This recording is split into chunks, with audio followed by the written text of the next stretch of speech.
Welcome to Truth and Shadow, your guide through the supernatural. I am your host, BT, and this is a Shadow Short. Let's navigate the unknown on this brief journey into the depths of mystery.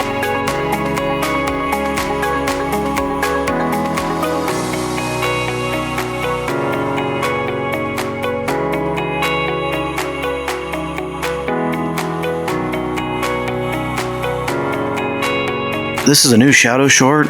It's been a while since I've done one of these, and I thought it would be a great time to introduce some switch, something that I'm changing into. We just got done doing a series of spiritual warfare. I took a break from Shadow Shorts as we were winding down, and I was looking at another series to address, and I thought that this would be a great time to introduce that we're going to be talking about stuff that's on the psychological spectrum.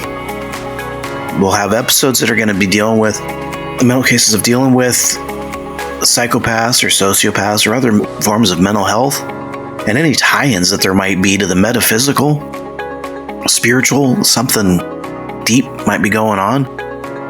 And I thought it would be great if we were to go ahead and start with something fundamental. We're going to talk about Carl Jung.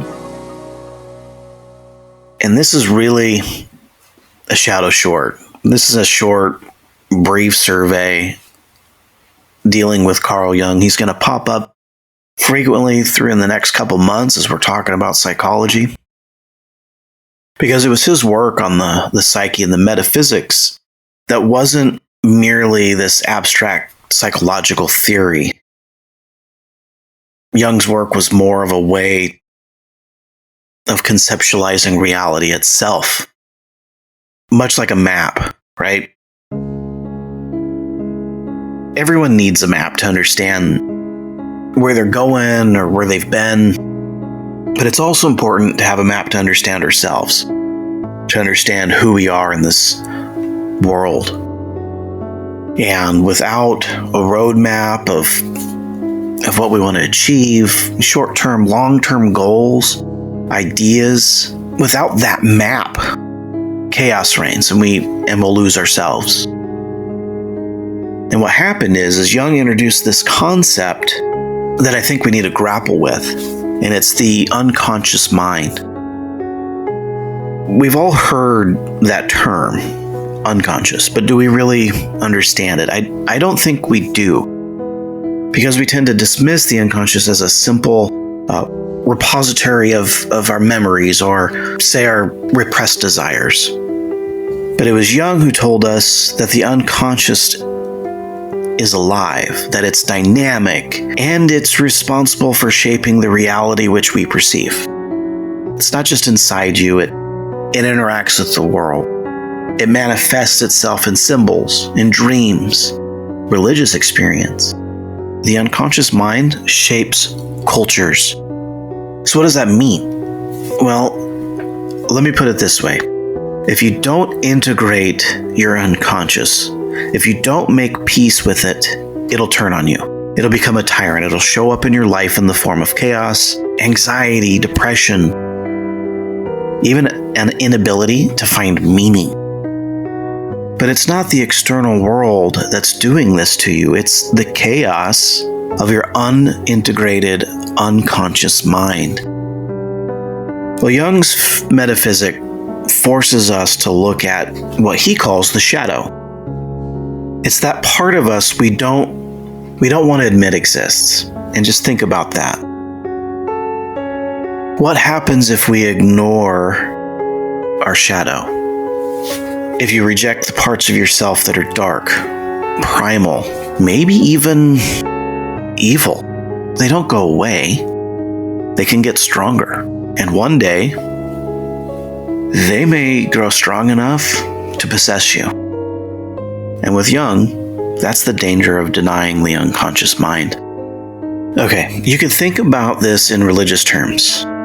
Many of you may be familiar with the Christian idea that Christ descended into hell. Okay, Jung would tell us that for him, this is a symbolic representation of the hero's journey into the unconscious. It's the confrontation with the shadow, with chaos, with the unknown, and looking at this journey of Christ into hell, allegorically, we can ask the question, what happens when Christ emerges from hell? Allegorically, he's resurrected, he's transformed.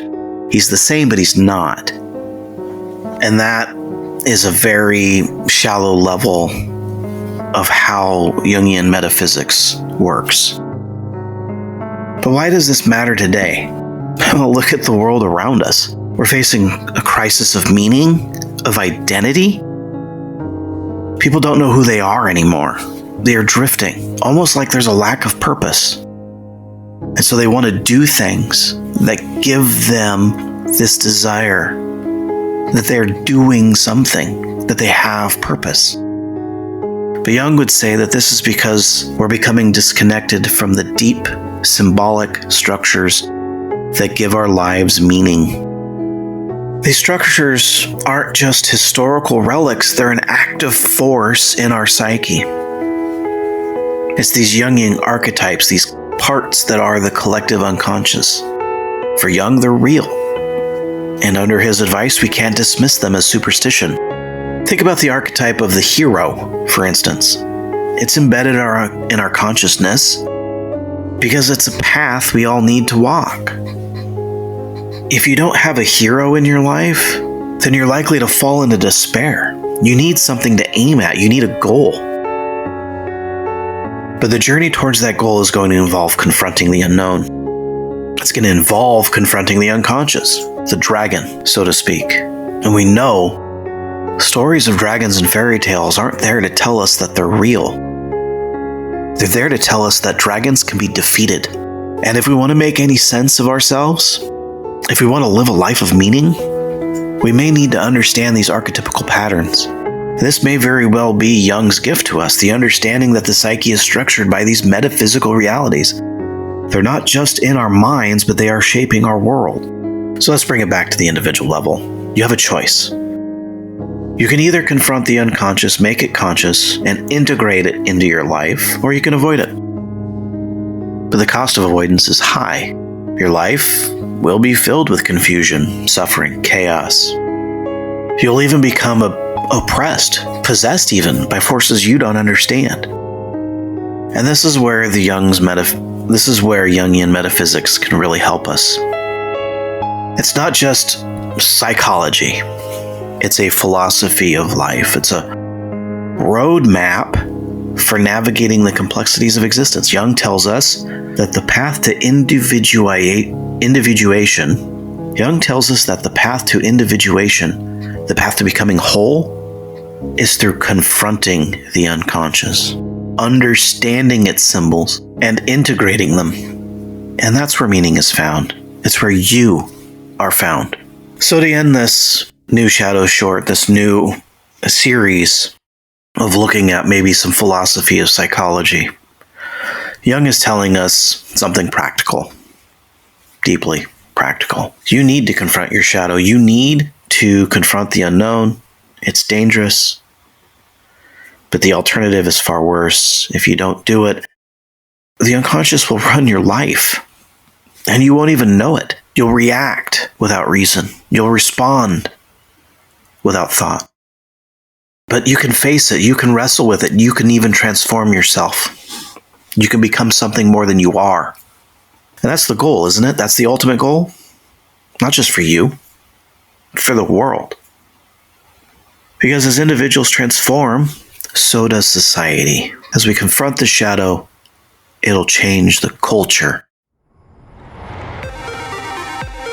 They always say, if you want to be the change in the world, you have to change first. And the more I look at the mysteries of the world, the more I'm convinced that the boundaries between our unconscious mind and the external world is porous. Maybe our minds are more connected to reality than we ever realized. Perhaps the things we see in our dreams, in our nightmares, are reflections of something real. And that's why this matters. Because if we don't confront what's hidden in the dark, both within us and out there, it's going to consume us. The truth is out there, but it's also in here. It's inside our minds, waiting for us to uncover it. And that may be truth. and shadow.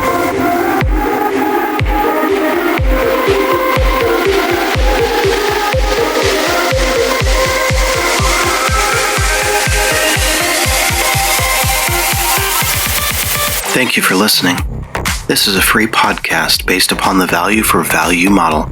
If you find value in this, or any episode, you can return that value by liking the show, subscribing to this channel, leaving a review, or sharing with a friend on your social media accounts.